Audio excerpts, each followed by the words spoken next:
Welcome to Ink and Flame. I'm Tina Kutrish, your host, and we're sitting down with Shay Jinx, the author of Twisted Rivals and Twisted Affairs. Hi, Shay. Hi. How are you? I'm here. I'm excited.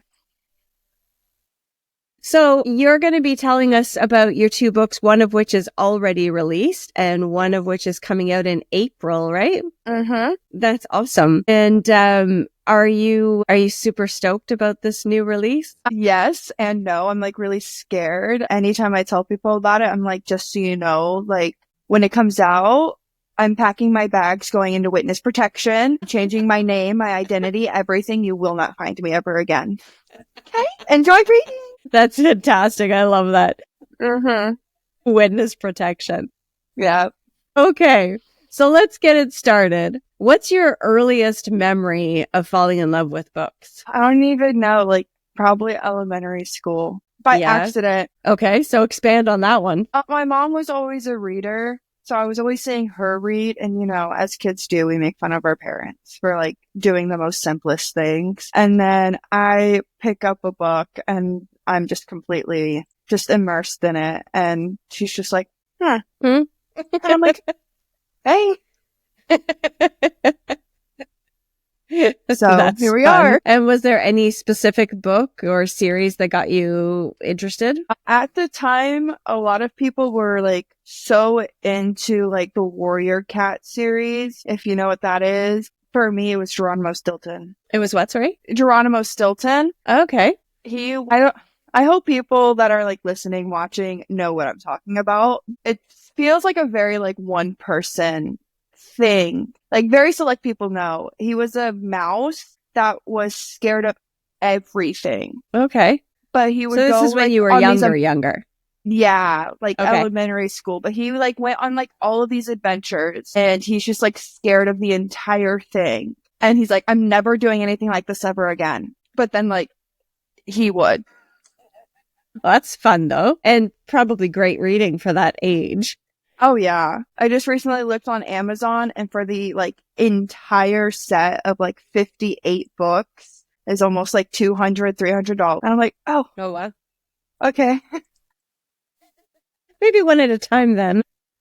Maybe. And he's got fantasy versions that are Fun. Beautiful covers. Yeah, those are there's 8 or 10 of them. $300. And I'm like, okay. One at a time. So did you always gravitate towards romance as you got older, or was there other genres that you kind of got started with? A lot of the times it was fantasy, vampires, witches, werewolves, fae, that kind of thing. And I feel with that, there's always that little romance element involved. And then there was a time, both my parents were military, so my mom and my dad, they both deployed. So I was staying with a friend, and this is not anybody's fault at all. But I picked up a book that was a cartoon cover that was about a witch, warlock, whatever. That was not a book I should have picked up at the time. And that is when I learned very early on, cartoon covers are not always kid books. It wasn't it wasn't in a specific section. The parent that I was staying with, I was with her when me and her daughter picked out the books, and my book was here. Her daughter's book was here. So, child appropriate book. It was not. So I was like, okay. So I waited a few years. I was a little traumatized after that because, 13, I don't know what any of this is. But then after that, I saw a series at my school, and it was called Nightshade. And after that, it's a romance fantasy young adult book. And then after that, it's just took off. The rest is history. That's perfect. So what was the first story that you ever wrote? Have you been writing for little stories and things like that? Because you write novellas right now, correct? Mm-hmm. Okay. So have you been writing a lot longer than these, or? Yes. I don't have them anymore, which thank God. I remember in one of the schools I went to, because again, military parents moved around a lot. In one class, we would have like writing time. And this was when like POV writing was really, really in. And it was like POV, me, and like One Direction. And it was just, yeah. So there's a few of those floating around somewhere, either in the landfill or in storage boxes. I don't know which, and I kind of hope it's the first one, because I just know those were embarrassing. So if you could go back and give your younger self one piece of advice about writing, what would you pick? Don't do that. Stop that. Stop writing that. Write something else. Okay. So you've kind of had a bit of a journey then, going from what you first started out with writing versus where you are now and what you're releasing. Yeah. Okay. Do you want to talk a little bit about the shift? I don't really know where like the shift was at. I think because I always knew I wanted to be a writer. Like I remember it's in my elementary yearbook. Whoa, what's your future job? What do you want your future career to be? It's right there, author. I think I always wanted to write fantasy, but then I picked up Haunting Adeline and I was like, well, this seems easier to write. Like this genre seems easier. And I was very right. Yeah. It was a good starting point for you. Yeah. Okay. So dark romances and not mafia romances are kind of known for their intensity. What do you think makes the genre so compelling? I think it's going to sound weird. It's like, I feel like it's a generational thing within like dating, because now I'm Gen Z. So our generation for dating is getting cheated on, abused, you know, just being treated like not good in your relationship. And I noticed that can carry on to like the other generations as well. And in dark romance, it's very intense. Like the love is very like passionate, powerful, like it's there. And I guess we kind of use like our trauma into it and read it. And we're like, so somebody can see what we've been through, but still love us properly and like love us fiercely. So like we all love that because we're like, this love can exist. And it kind of like raises our standards for like what we want. And it's like, yeah, you think we're being like prissy or whatever, but no, we're human too. We deserve the proper love. And if you're not going to give it to us, kick rocks. Kick rocks. That's a great expression. Yeah. I've noticed it a lot within my friends that read. Like, it's crazy. So what would you say your favorite romance trope is? And why choose? I live vicariously through them. That's a fun answer. Absolutely. That's wicked. Why choose? Yeah. As a jealous girly that wants to experience it, but knows she won't be able to handle it. Okay. Yeah. So your books are described as spicy and edgy. How do you approach those writing styles and those emotional stakes and steamy scenes? So I'm a free writer, so I can't really even fully tell you. I just type, and then as I'm like going, I'm like, oh, stuff could happen here. I type it out, and then I'm like, never mind. On to the next thing. We're going to end it. So it's a very like push and pull between like my writing and the readers. And they're like stuff was just about to happen. Like, why did this happen instead? So you like to really drag them through it. Yes, they get dragged through the mud for sure. Mafia romances often involve morally gray characters. How do you find a balance between making them flawed but still lovable? Oh, I'm not really sure. It's like, for me, I think I kind of just take the characteristics that happened to me. For me, I feel like it's more like love bombing than anything. That's how I see it when I write it. Because like, obviously they have to do like terrible things, but then they're to like other people. But then they turn around and they're like, oh my God, like, I love you. I would burn the world down for you. So it's like, I feel like it's a very fine balance. When reading it, there's no thought to it. You're just like, oh my God, like, thanks, God. Like, but while writing it, it's like, okay, like, how do I do this? What's your take on the evolution of romance genre? Do you think that the readers are looking for something different now compared to what they have been in the last decade or so? Yes and no. For me, I'm very, very picky on my fantasy. I've read like witch books growing up, which some would say is fantasy, some would say like, oh, witches are real. But in the context, like, fantasy for me and like all these other books. And as long as they have like kind of the same element to it, obviously fantasy, but also being able to pull me out of the real world and like immerse me in the book. Yeah. Yeah. Now, I think some people are just like reading to read, if that makes sense, just to like get the books in. And that makes it a little tricky. Okay. So I think there might be like a balance of escapism and consumption, we'll call it. Yeah. So let's dive into the Mafia Seduction, Twisted Rivals. What inspired the story and how did you develop the dynamic between Mason and Andy? It was one of those shower thoughts, honestly. Okay. I was just showering and then I was like,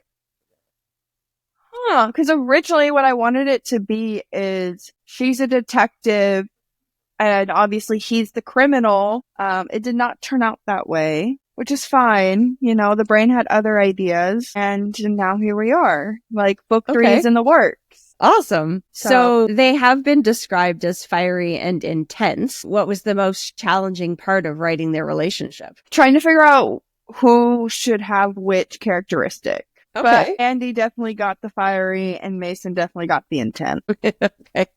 Yeah. So your readers love the spice in your books. Do you have a favorite scene from Twisted Rivals that you can tease us with? But, no spoilers, of course. Definitely, I have 2. The thorn scene and the picnic scene. Okay. Yeah. Okay, so we don't want spoilers, so we definitely can't elaborate, I suppose. But when you get to the parts, you'll know. So cliffhangers can be a thrilling and torturous thing for readers. What made you decide to end Twisted Rivals on one? I knew I wanted a second book, not a third one, a second one. But it was also kind of like a marketing tactic, really. Because I know for me, if a book ends on a cliffhanger, I need the second one. Mm-hmm. And I'm going to be talking about the first one until the second one comes out. So that's just kind of how it was. And okay. It worked. And how do you think it impacts your reader experience? Like my sister always jokes around with the throwing when she gets to the end of a book that drops her off a cliff. She's like, I better have some wood in front of my windows. It's going to be a bad day. So what do you think about that? From my personal reader experience or like my reader's experience? Let's do both. For me, no, I'm the same way. If I know it's a series, I try to order all of them because I read on my phone most of the time. Mm-hmm. So if I read the first one and it's a cliffhanger, book 2 better be out or there's going to be some problems. And I think that's the same way it is for my readers. Book 2's not out yet. So I'm sure you can imagine the messages I got from some devoted readers. They were like, hey, what are you doing? Where's the second book? And I'm like, hey, you're going to have to take that up with my editor. I saw that in your release it. I was like, she won't let me release it yet. You're going to have to take that up with her. So if Mason and Andy were on a double date with other fictional characters, who do you suppose you would want to pair them with? And of course, why? I'm going to go back to like 2010 with these characters. Okay. From a series that I have not seen anyone ever talk about. Paula and Ren. And there's another character in the book, so it's kind of like a love triangle, not quite why choose, but definitely a love triangle. And it's from the Nightshade series. Okay. And I feel like the 5 of them together on a double date would get them kicked out of a restaurant. Fun. Like Andy and Kala, they would become besties. Mason would kind of just be there. And then the other 2 guys, they would be at each other's throat. And Andy and Mason would just be laughing at it, being like, girl, what are you doing? I feel like it would just be a very entertaining time for all of them. And everyone watching. If Twisted Rivals was adapted into a movie or a TV series, who would you cast as Mason? The dude from 365 Days. Okay. Don't care. So many people were like, oh my god, this movie's so cringy. What is this acting? I agree. But that man is a dream. Is your Mason. Okay, and what about your Andy? Well, that's okay, though. That's the best thing about a casting call. I don't really know like actresses' names. I know their faces and then their names. So it's just like I can't pull one right out of my head. I really don't know. It'd have to be someone younger though. I wouldn't want to do the whole like suspected age, you know? Yeah. So Andy's like in her early 20s, so I'm not going to cast Angelina Jolie. Yeah. Like, sorry, babes, but you are not this age range.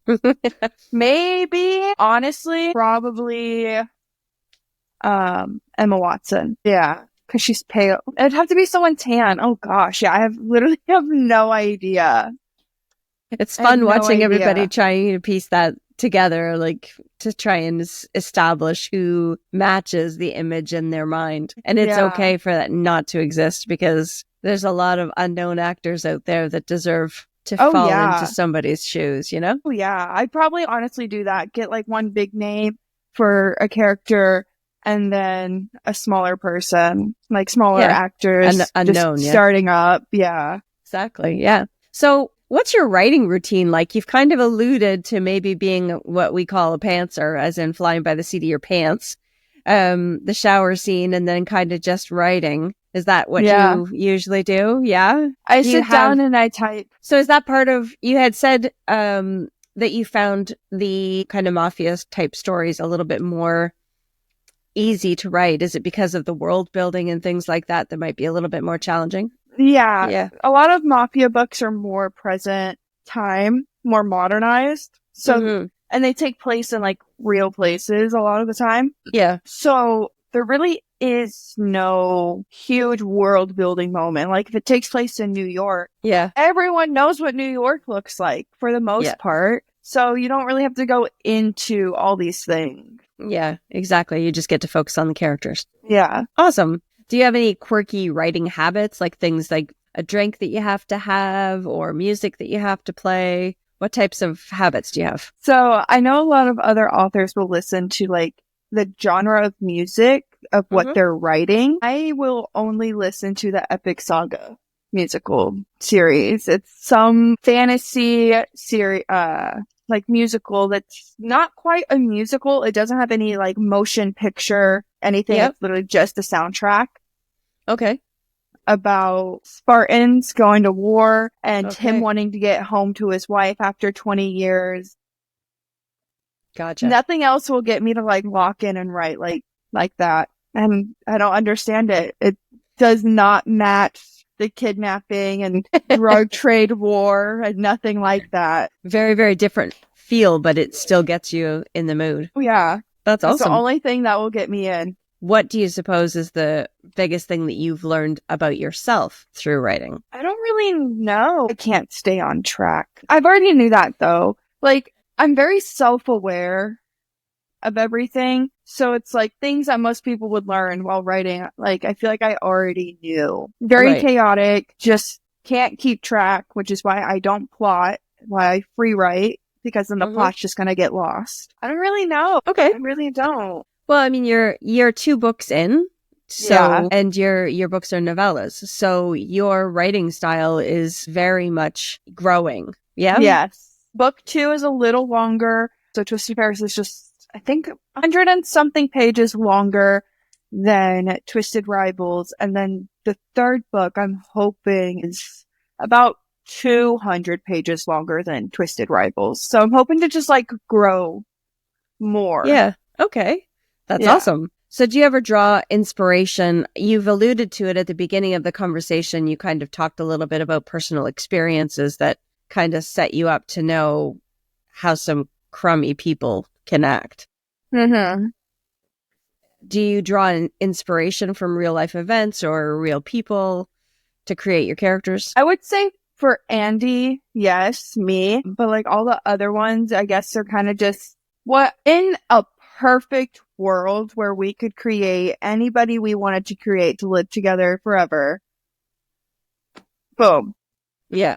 There's right there. Okay. But, you know, it's fiction for a reason. Yeah, exactly. So if you could collaborate with any other author, living or dead, who would it be and what kind of story would you write together? I'd really want to write with the person that actually convinced me to start writing. Her handle is Phoenix, but it's P.H.Nix. So PH Nix. Right? Love her. She is my author mother. She is the sweetest person I know in the world. Yeah. And she was the one that got you started. Yeah. Gave you the confidence to get you started. Yeah. She put in a candle order for my business, and we were talking. We got to know each other because, I got to know what she wants for her order. They were custom made for one of her book boxes. And I told her, I was like, yeah, I'm a wannabe like author or whatever. She goes, do it. She's like, just do it. She's like, no, just do it. And I was like, okay. So I did, and now here we are. I find the one thing about the indie world is that a lot of the authors are very inspiring in that way. They like to really promote the confidence that it takes to get started and to just do it. Yeah. I mean, aside from all the witch hunts that happen, like once a week, it seems, between like readers, which is crazy. The authors are just amazing. And I've made so many friends, and I just want to give all of them a big kiss on the forehead. I love them all so much. So if you could write a crossover between Twisted Rivals and any other series, what would it be? So crossover, actually, it's not with Twisted Rivals, but I am kind of writing a little crossover with Luna K. Knight. Okay. It's gonna be a little horror erotica moment, and there's like, I want to say 6 other authors involved. That's fun. I'm assuming Brand you can't new really to go the into game. that. I'm not 100% sure, because it's gonna be, they're all probably gonna be released later this year, about November, October timeframe. She says she wants it out by Halloween, which is like perfect, makes sense. It's a horror erotica. But I'm not too sure. I know all the other authors, including her, they're all working on other projects right now, including myself. So they're all going to be novellas. They're going to be really short, simple reads. Well, maybe not simple for some reasons, but they're going to be quick reads. Okay. So that's a really cool little, reveal, I guess. I'm so excited. Awesome. Yeah, Luna K. Wicked. Cool. Me and her. And she's on Instagram, I assume? Yes. Okay, cool. So what's your go-to comfort read when you're not writing? That's a tricky one. I've been in such a reading slump for about a year now. I'm trying to find it on my bookshelf right here. I don't see it. I finished the Salacious Players Club series. Okay. By Sarah Kate. Nothing has just gotten there. I just finished The Stars Are Dying, so I'm on the first one. I think it all just depends. I'm really a mood reader, if anything. Okay. Yeah. That's good. So if I'm not in the mood to read, I'm not going to pick up a book and force myself to read, because then I feel like I'm not going to enjoy it the way that the book needs to be enjoyed. Yeah, for sure. And I totally get that. The challenge when you're a writer to read a lot is real, I find. Being able to put down what you're working on to pick up what somebody else has done is sometimes a little bit challenging. Yeah. So I started doing that. I started reading while writing, and I'm so glad that I did, because I realized that some of my books were lacking a lot of like elements. Like, even though I'm reading a fantasy, my books still had like internal thoughts of like what was going on inside like the characters' minds and emotions. But I realized like, I can go more into depth with how they're feeling, what they're thinking, what their thought process is, and everything. Right. And I realized that like as I was reading The Stars Are Dying. So it actually kind of helped me out a little bit in my writing progress and journey. Yeah, that's good. Having different perspectives on how to the whole show don't tell and those type of lessons that some of those writers are really, really good at displaying in their work. Yeah. So what's your favorite guilty pleasure in a romance? I don't really know. Because yours are pretty spicy, yeah? They can be. I will say The Stars Are Dying was definitely, I can't say not my favorite, because someone on my street team, you know, she was like, oh, this book is so good. So I went and read it. So I'm like texting her like throughout my entire reading thing. And I'm like, this is this, isn't it? And she's like, I don't know. And so I was like, this person dies, huh? And she goes, maybe. And I'm like, I'm going to cry, aren't I? And she goes, once, maybe. So I don't really know. I like things that make me react. Okay.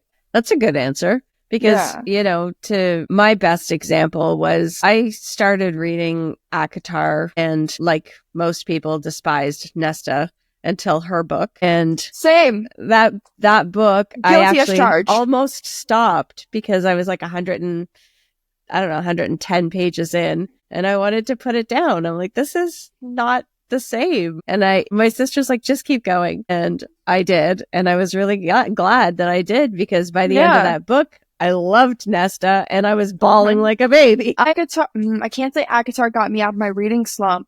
I was in a reading slump for 2 years and nope, it was the Fae Chronicles. That's like a 12-book series and I like lost the plot a little bit within book like 7 or 8. Not fully sure if it picked back up on it, the rest of them, but it was fine. And then I picked up ACOTAR and I finished the whole series in like a week.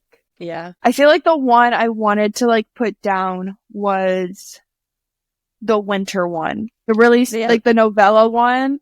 I loved Nesta's story. Thought she was the worst person ever. I was like, how could you not support your sister? She literally just like saved your life. Yeah. You ungrateful. And then like I get to Nesta's story and we get like an insight of her and I'm like, I get it.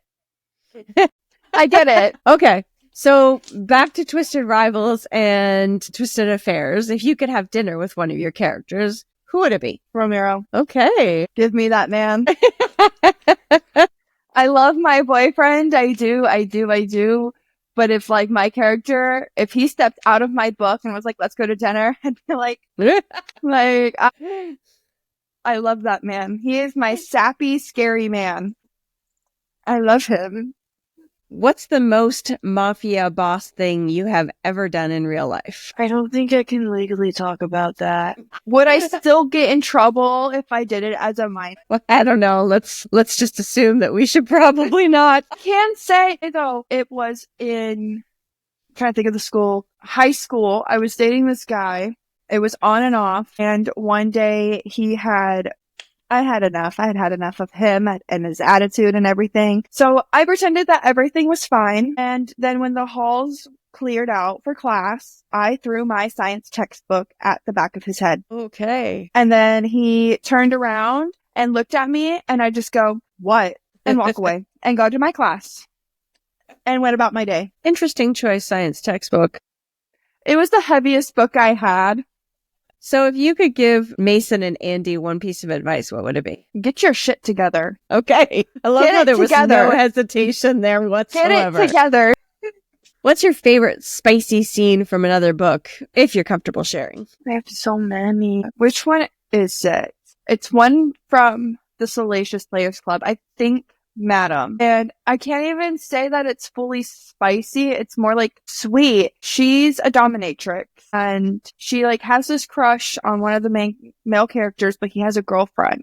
The girlfriend loves her as well. So it's like during one of like a scene play where the couple was like, hey, like join us. And I'm just like, and like she runs away from it for a little bit and she's like, I can't do this, like trauma type thing. And then they give her space and then they're just like, we want you. Like, we can all like work this out. And I'm just like, and what book was that, you said? Madam from the Salacious Players Club. Okay. So if you could swap lives with any fictional character for a day, who would it be and why? I don't think I'd want to swap lives with any of these characters. Like, let's be real and honest here. With what I read, fair enough. Awful because it's fake. That's a really good point. Like, keep me out of that, really. So what's next for you, Shay? So many things. So I know that Twisted Affairs is coming out in April. Yes. And then we have this third book. I don't know when that's coming out. I'm only like 7,000 words in. And then we're doing the erotica horror. Mm-hmm. And we're also dabbling in some dark romantasy. Okay. Working together again with someone? Okay, just for you. Mm-hmm. Awesome. So definitely flexing those writer muscles there, are you? Yes. So where can listeners find you online and stay updated on your work? Mostly on Instagram. My handle is author Shay Jinx, just one word. No periods, no nothing. And honestly, that's like my username for all of my author stuff. So if they wanted to find me on like TikTok, author Shay Jinx. They want to find me on Patreon, author Shay Jinx. It's all just the same. Kept it real simple. And if you could give any piece of advice to aspiring authors, especially those that are interested in writing dark romance, what would it be? I'm going to tell you what was told to me. Just do it. Do your research and take your time, depending on how dark you want dark romance to be, but just do it. You never know what's going to happen. What you were going to say. Yeah. Yeah. You never know what's going to happen. That's awesome. So thank you so much, Shay, for joining us today and to give us a little glimpse into both your writing style, who you are, and your stories in general. And I look forward to taking a look at both of them. Like I said, I really love the fact that they're a little bit shorter to be able to put those into my day, because it's sometimes a little daunting when you really want to read a big series. So it's nice to have those novellas to get in there. So I really appreciate having the chance to chat with you today. Thank you so much. Yes, it was so much fun. Thank you. Maybe we can catch up when a few more books are out. Yeah, see if anything's changed. Absolutely. That sounds like a great idea. All right. Thanks. Thank you.